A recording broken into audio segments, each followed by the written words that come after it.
Hello, friends. This is Steven. I've got a fun little bonus episode for you today. Alita Contreras is back on the podcast. Alita is from Colombia. She was first on the podcast back in episode 87, if you want to check out her first episode.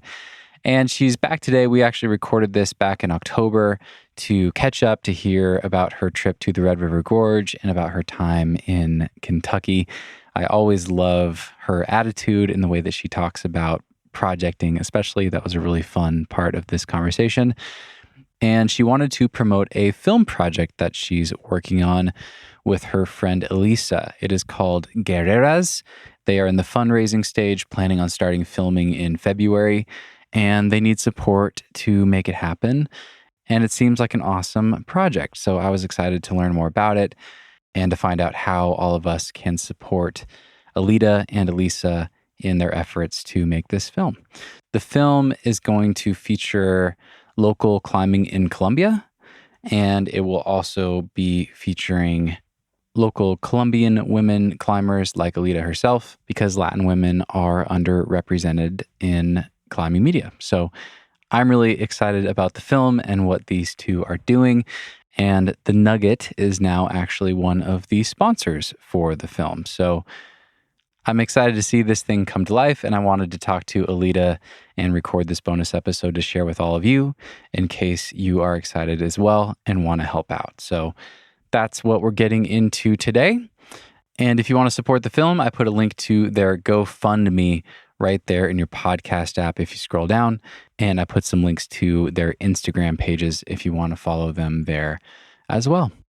All right. Thank you guys for tuning in.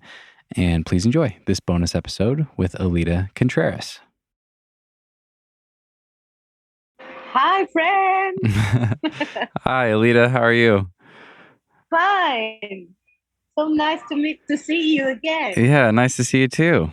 Thanks for being patient. Sorry about that. That took a little effort to get connected this morning. But here we are. Don't worry. Yeah, here we are. For me, it was complicated too because I am at Miguel's, and that's kind of busy. So I'm in a coffee shop right now because the internet connection is better here. Okay. Nice. Yeah, I'm drinking coffee. Drinking coffee. All right, so am I. Cheers. Of course. Coffee cheers. Cheers. It's good to see you again. Yeah, it's good to see you. I am in the US, and I would like to see you, but I imagine that you are in one of these bouldering trips. I know. It is funny. Yeah, the U.S. is very, very big. I'm in St. George, Utah right now. Sport climbing, actually, but but I'm pretty far away from the Red River Gorge. I wonder how many hours of driving it would be, actually. I'm going to look that up. But you know what? The good news is that I can stay here for 6 months. And, 6 months? 6 months. Awesome. I mean, I am allowed to stay here for 6 months. So I'm staying at the Red only until the end of November, because after that, it's going to get too cold for me. Mm-hmm. So I'm looking for plans I would love, actually, as you know, I am more like a sport climber than a boulderer. Mm-hmm. But I think it's already like the time to go to a boulder trip, because I've been like 4 months out of home right now. And I have done only like sport climbing. And you know that after so long time doing only sport climbing, you start losing power and strength. Mm-hmm. And so I think it would be a good idea to do a boulder trip after this Red River Gorge trip. Awesome. Yeah, that makes sense to me. Are you feeling the difference? You're feeling the power drop off a little bit? A little bit, yes. Yes. But the thing is, the routes that I am trying right now, like my projects are more endurance routes than powerful routes. So it's not that bad because I still have the endurance. But I do feel that when I have to do like stronger or powerful moves, that I'm not feeling that comfortable with them anymore, because I have only climbed like, routes, and I haven't done boulder for a lot of time. Mm-hmm. Actually, I have never done a boulder trip, but in the gym when I am home, most of my trainings are in the moon board, or I do a lot of bouldering because I know that that's my weakness, So that's how I train for sport climbing too. But now I am just climbing outdoors, doing a lot of routes. And here at the Red, you have like these very long routes. I have been mainly climbing at the Madness Cave. You know that one? Oh Yeah. my God. I am obsessed. You're obsessed. Right I am obsessed. Yeah. Then, I know there are so many cracks here, but I only want to climb at the Madness Cave. I've been here for 3 weeks already, and I have spent most of my days at the Madness Cave. Oh my gosh, that sounds awesome. It sounds exhausting too. What is your climbing schedule? It is. That place, I mean, I only went there once for like 8 days, so I didn't have enough time to build that specific Red River Gorge fitness, but man, the Madness Cave just wore me out. I felt like I needed to lay in bed for 2 days after climbing there. I know.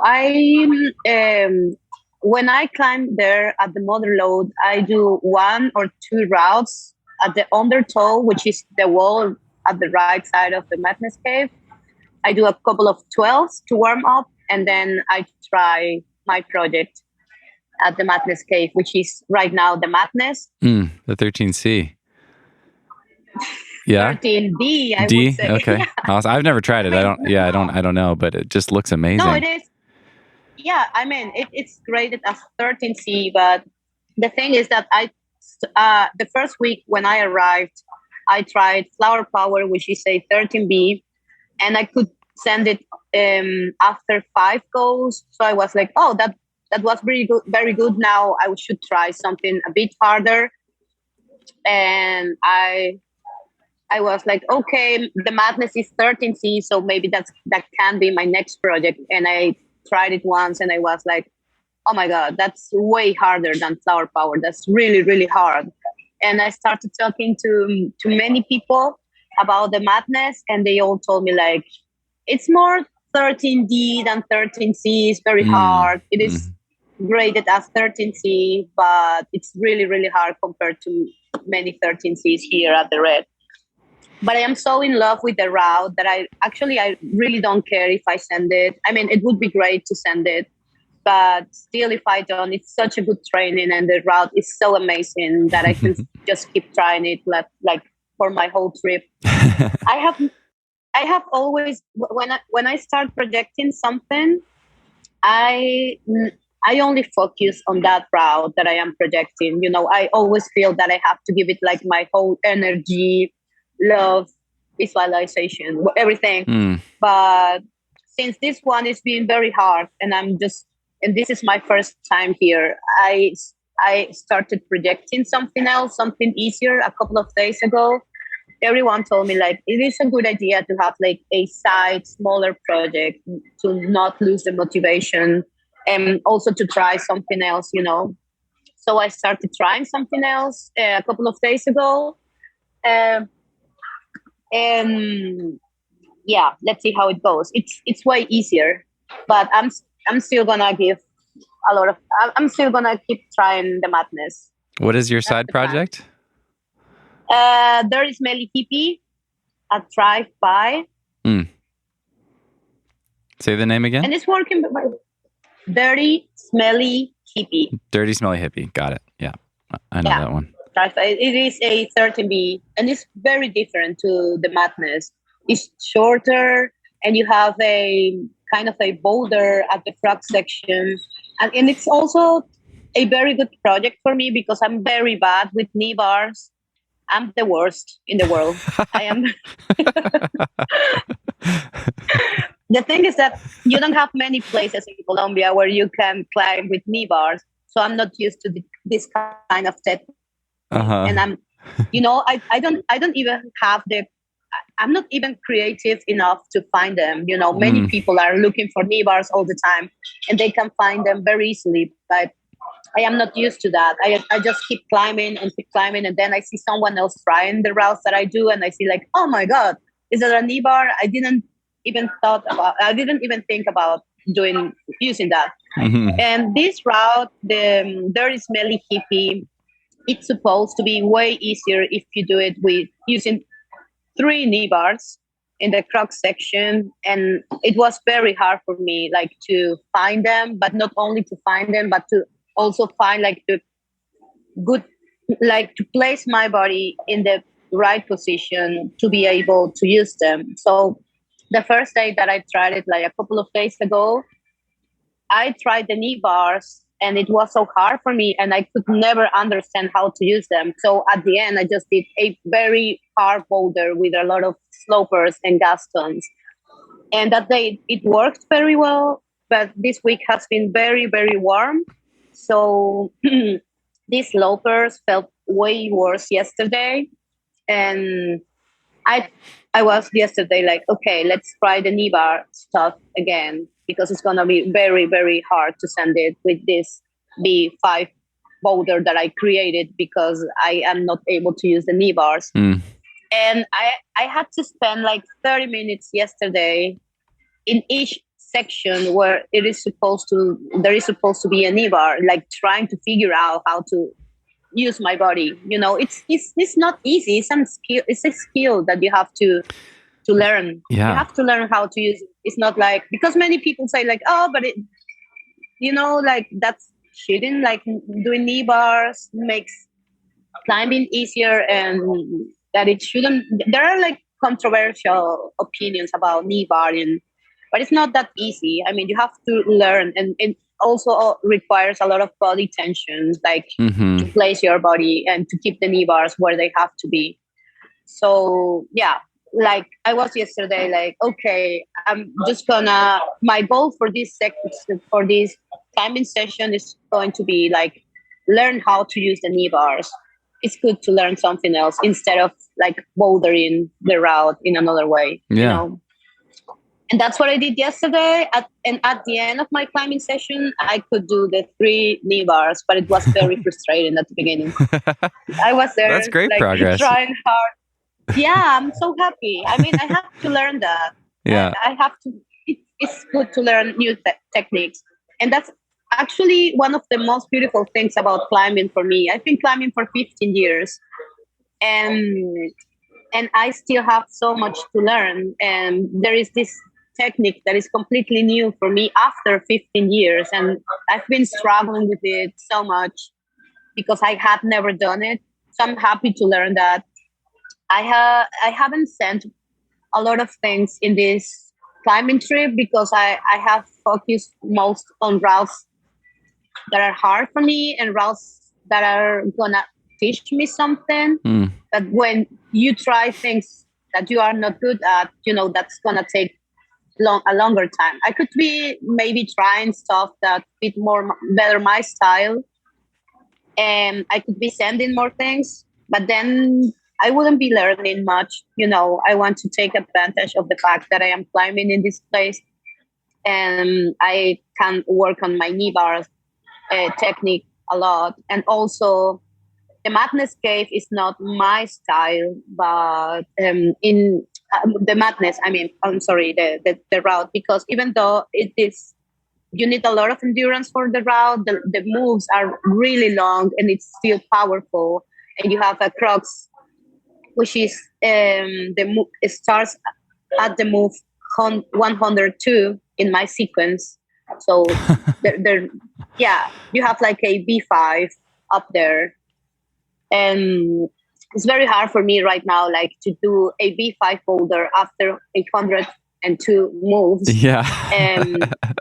The route, my sequence has 128 moves in this route. Wow. It's maybe the longest route that I have tried in my whole life. So I've been struggling with it, but I'm super happy, because I can learn so much here at the Red.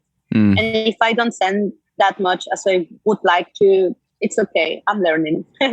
That's awesome. I love your attitude about that. That's something that I think I could adopt from you or learn from you and do better at, is like when I go on a trip like that and I have a hard route that I'm trying, I always feel this conflict, this internal conflict, Like I almost want to like get the project done just so that I don't feel like I'm, quote, wasting time, so I can get to other things and send other new routes and just experience the place in more breadth. And I don't know. I'm learning that this is a lesson I've learned many, many times, but I'm still not very good at it. Like just giving something your whole like you used the word love earlier, like giving something your whole heart and just embracing, like, this is what I'm doing. I'm just learning, and I'm here, and I'm trying this thing, and it's still going to be a great experience, even if I don't tick as many boxes on this trip.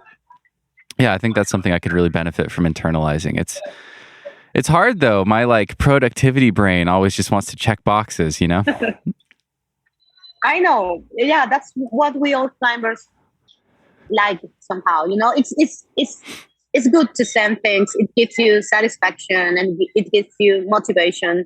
But you know what? Every time that I try the madness, when when I when I finish trying it, after that I just look at it again and I think like, oh my god, that was so beautiful. This route is so beautiful. That was so much fun.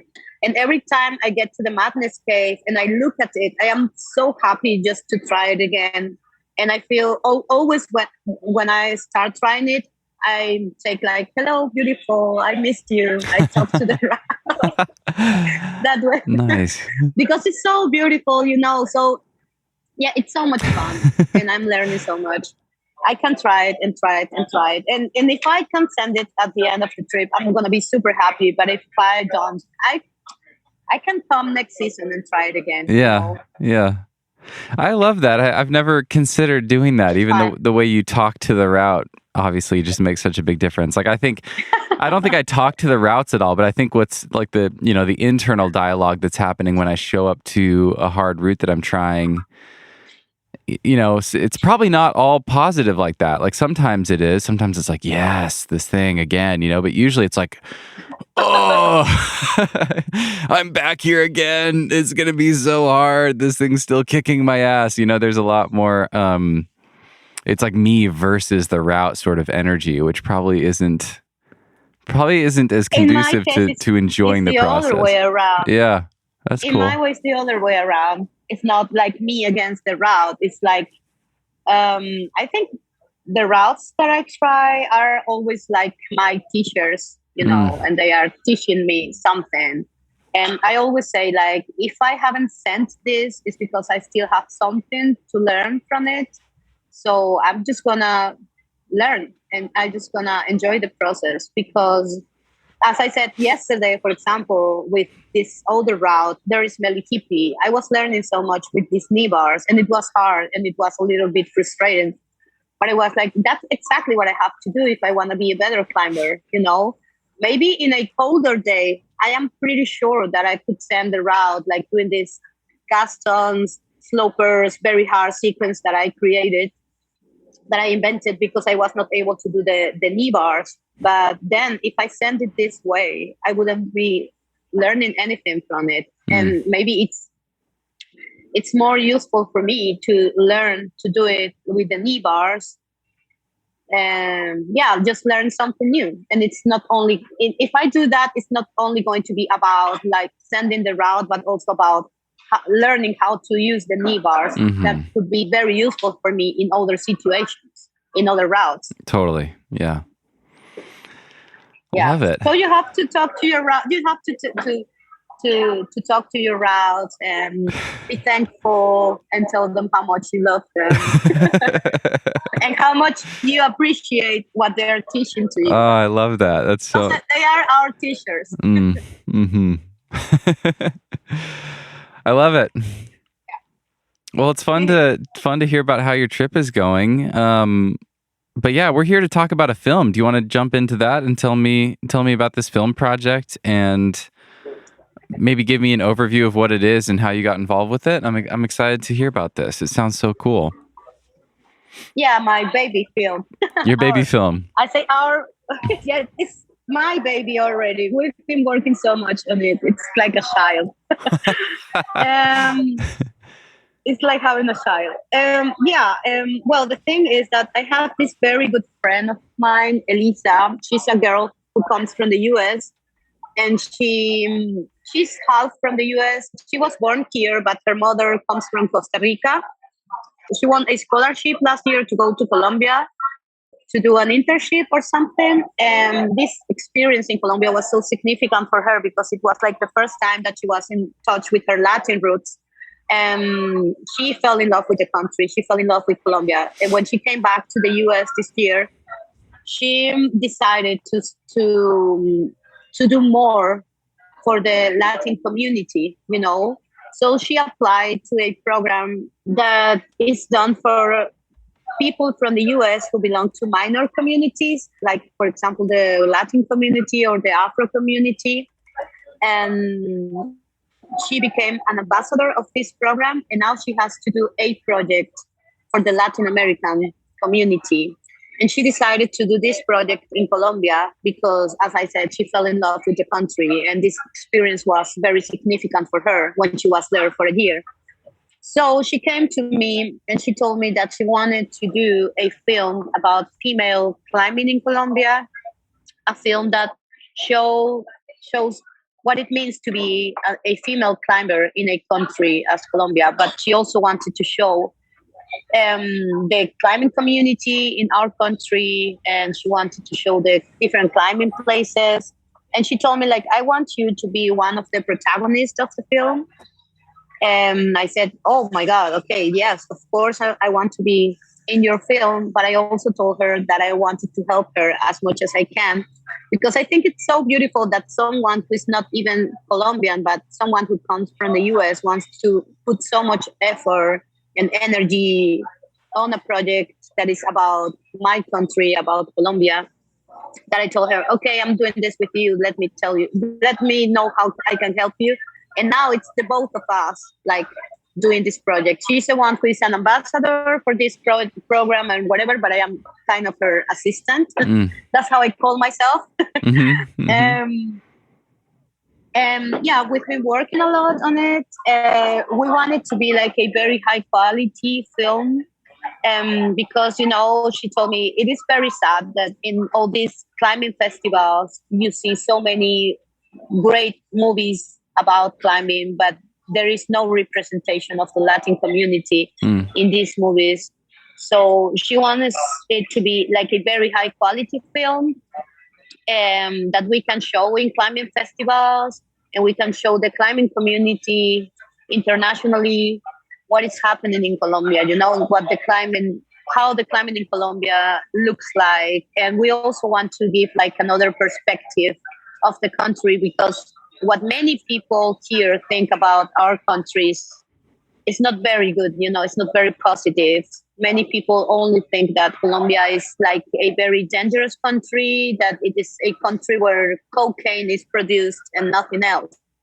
But they don't know that there are so many beautiful climbing places in Colombia, that the climbing community is growing a lot, that it is a beautiful country with beautiful landscapes and beautiful nature. So we want to show that to the international climbing community through this film. And now we are like raising money to be able to produce the film, because it's going to be expensive. If you want to do something like with very high quality, you have to pay for it.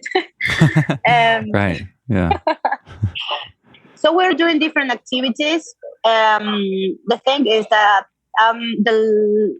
the last week of November, or the third week of November, we're going to go to different climbing gyms, and I'm going to give some workshops about different topics from training for climbing. And this money is not going to be for me, but we're going to use the money that we collect through these workshops for the production of the film. We also created a GoFundMe account so that friends and people and our families can donate a little bit. And we're also, as I told you, we already finished the pitch deck, because we also have the idea of approaching brands, climbing brands, so that they can support our project and give us money to make it possible. So yeah, we've been working a lot. We have many ideas. It's so beautiful. Every day I wake up and I have like 20 messages from Elisa, my friend that I'm doing the project with. She, like, oh, I have this idea. Let's do this and let's do that. And we're very excited about it. We really want it to happen. Yeah. Awesome. We're working a lot on it. What is the name of the film? We're very happy. Guerreras, that means like warriors. Women Women warriors. Yeah. Yeah. Mm-hmm. Guerrera. I can't even say that. Guerreras. I have a hard time with rolling my R's. I can't do it. But you don't pronounce the U, so you say guerreras. Guerreras. Okay. Perfect. Great. That was great. Yeah, you're very kind. I'm gonna read a sentence from your GoFundMe page, and for people listening, I will link to the GoFundMe page for Guerreras in your podcast apps. You can scroll down and donate to the film if you want to support this film. I'm definitely gonna be sending some money to Alita and Elisa. Oh, you're the best. I want to see this film. I think it's awesome. But yeah, so I'm going to read a sentence here. It says, most climbing films shot in Latin America feature European or U.S. climbers and not climbers from local communities. This film will be different. And I just love that. I think you just talked about that. It's so beautiful. I'm really excited to see that. Do you already know who's going to be featured in the film aside from yourself? Yeah, of course. There is me. There is another climber who we call the legend. The legend? Kind of the Colombia. Yeah, she's I think she's 45 years old. She was the Colombian champion for about 10 years or something. She's now a mother, and we want to show through her what it means to be a climber when you are a mother, when you become a mother, when you have a family, because that's a very important topic in Latin America, since there are many women that are very strong climbers, and then when they have families, when they get babies, they stop climbing because they have many other responsibilities. Because they have to raise the children. I'm sorry, because they have to work and everything. But this girl, Marcela, she found a way to keep climbing, even though she has to be a mother, she has to work, and she has to do many things. So we think that she's like a very good example of how could it be like to be a mother and still keep your passion alive for climbing and still climb a lot, and she's still like working, climbing very hard. She's a very good example of that, and how women could still keep climbing even though they have families, And the other one is a very, very good friend of mine. Her name is Daniela. She's like 25 years old right now, but she started climbing when she was about 12 years old. She's a very good climber, but the thing is that one of the things that we're going to show in this film is that in Colombia, there are still many more males climbing than females. And it was very hard for her at the beginning when she started climbing, because she was part of the national team, but it was like only her and many boys. And she was always compared to these boys, and they were like very strong and improving very fast. And she was always compared to her. And she was always compared to them, to the point that she almost quit climbing because she was very frustrated about being compared all the time with her male partners. And that's something that happens a lot in Colombia. That still, climbing is a sport that is growing a lot in Colombia, but it's still not that popular. And there are still not as many women climbing as here in the US, for example.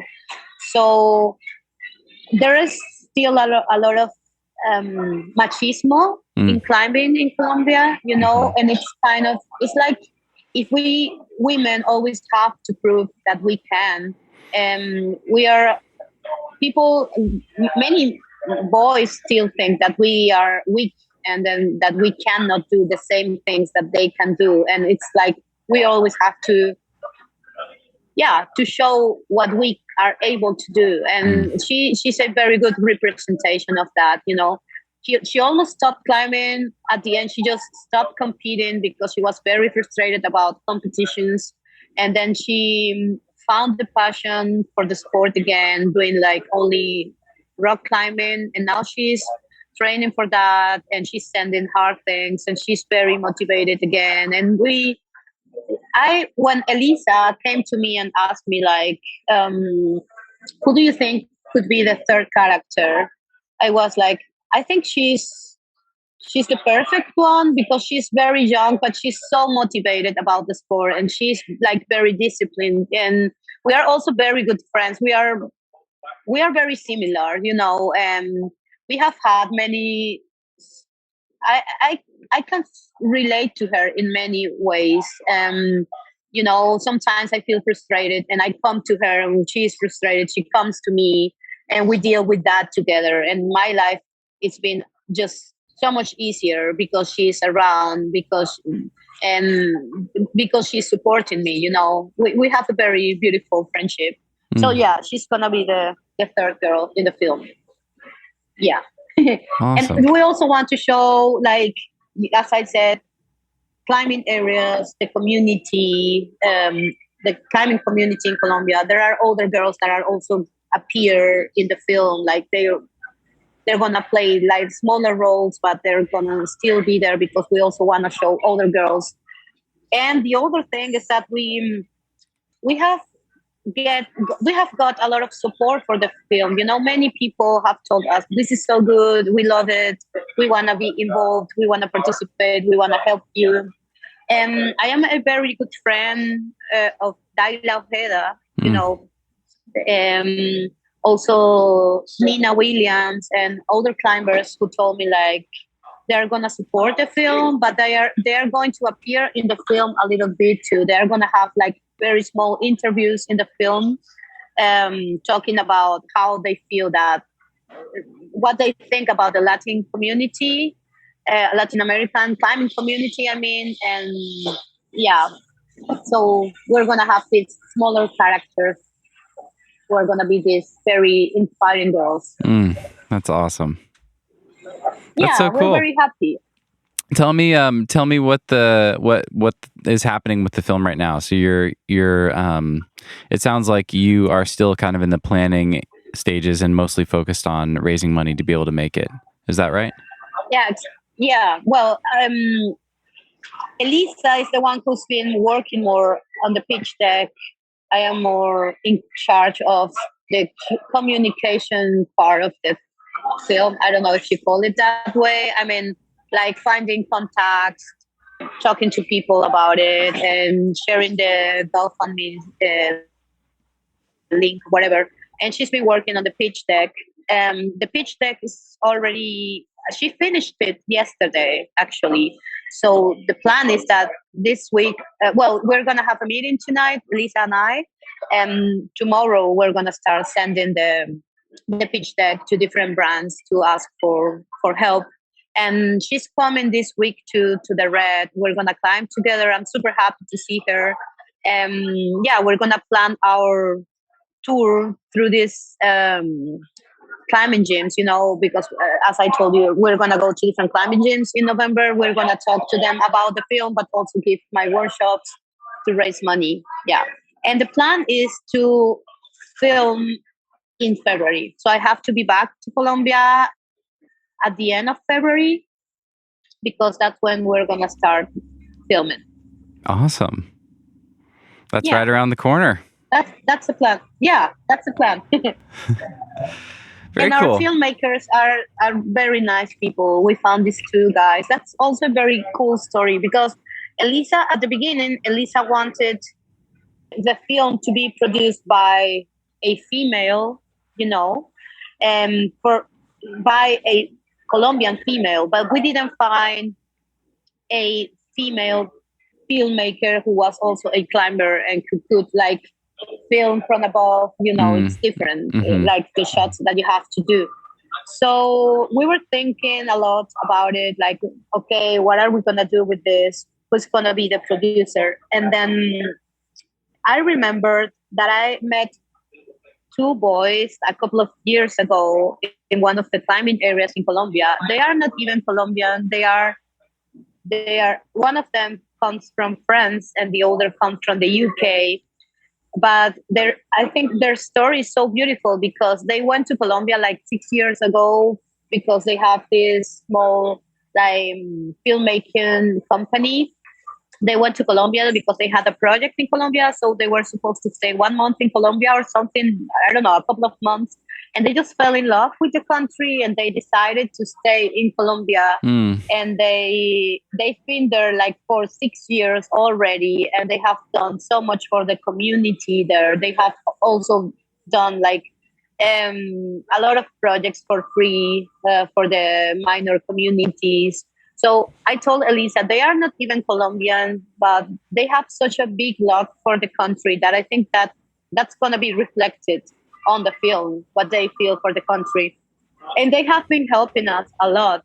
I mean, they helped us with the pitch deck. They're also going to do like a free teaser for us so that we can raise more money if we have a trailer or a teaser, something to show the people, you know? So they're working on that this week. This is going to be ready next week. So we can like send the pitch deck and also a small trailer about the film, you know? So they are amazing. We have a very good team. They are very supportive. We are very happy. Yeah. Oh, it sounds perfect. And I mean, yeah, it makes perfect sense to me that, you know, sometimes it's just hard to find the right representation for every single role. But it's easy to imagine that this film might inspire the next generation of female filmmakers in Colombia. You know, like there's some woman out there who's interested in climbing and filmmaking or is already a climber or whatever, and she's going to see it and think like, I could do that. Yeah. And the thing awesome. is that still, if the boys who are going to be the filmmakers are not females, but males, there is still a female representation in the production part because it's me and Elisa who are creating everything, you know. So it's not that the protagonists are going to be females, but also that there are some girls in the production part doing a lot of stuff, and that's Elisa and I. So they are filming everything, but we are still working on it, you know, and doing all the activities to raise the money and everything. Awesome. Yeah. I love it. Okay. Yeah. So like I said, for people listening, I will link to the GoFundMe page for the film right there in your podcast app. So you can scroll down and click on that and donate to the film. What else do you want people to know about? Is there any other thing, any other links or anything you want to share or plug where people can follow this? Yeah. Well, okay. Yeah. We're going to create an Instagram profile. Okay. Because we also want to show like the whole process of how we're like raising the money. We want people to see what we are doing. So we are waiting for the logo because a friend of ours is creating a logo for the film. And once we have the logo, then we are gonna create the Instagram profile. Yeah, the name of it is gonna be Guerreras Film. Okay, awesome. I will be sure to link to that when it's available. And in the meantime, I'll be sure to link to your Instagram so people can follow along with you if they don't already. And what else was I going to say? What about brands who are listening who might be interested in supporting the film or people that work for brands that might be interested? Where can they contact you or Elisa, and how can they get a copy of the pitch deck? Or are you choosing the brands that you send this out to? How do you want to do that?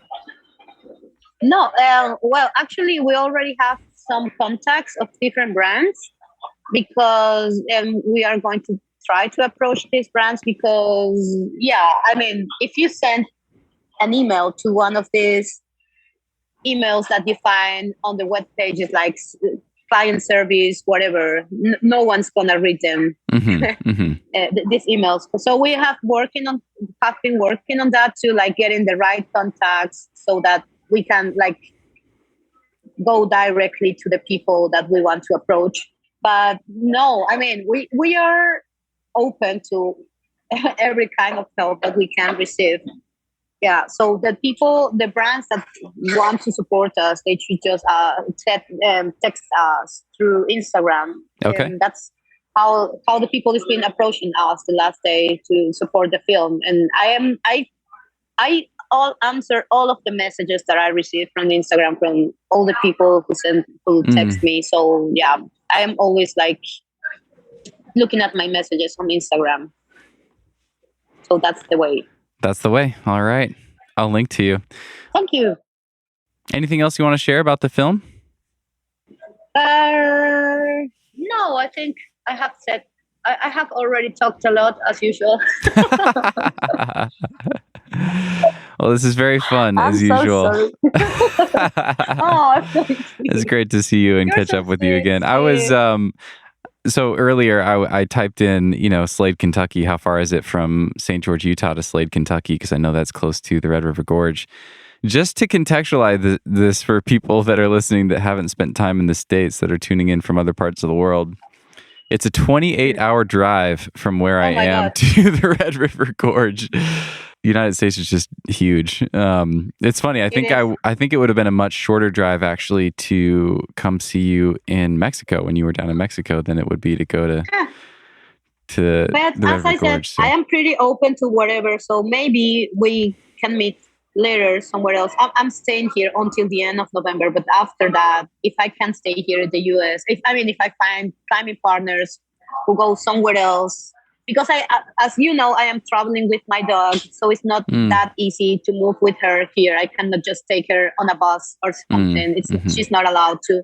So I need to find someone who, I don't know, who tells me like, oh, let's go climbing, whatever else. And as I said, I have to be in Colombia at the end of February, and I am flexible this month to go somewhere else and climb here in the US. If I don't find anyone, then I'm just gonna fly back to Mexico. I have already a return flight to Mexico, and there are still a couple of climbing areas that I wanna check in Mexico, and where actually the best season to climb is there in these areas is it's winter.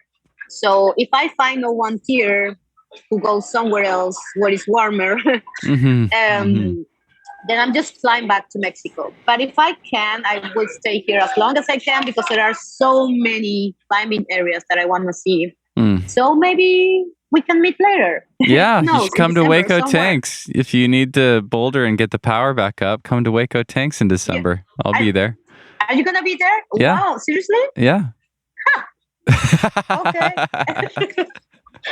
If I find a way to go there, I'm going. I really want to go there. I mean, I am a sport climber more than a boulder, as you know, but Waco Tanks, I think it's a place that you have to know.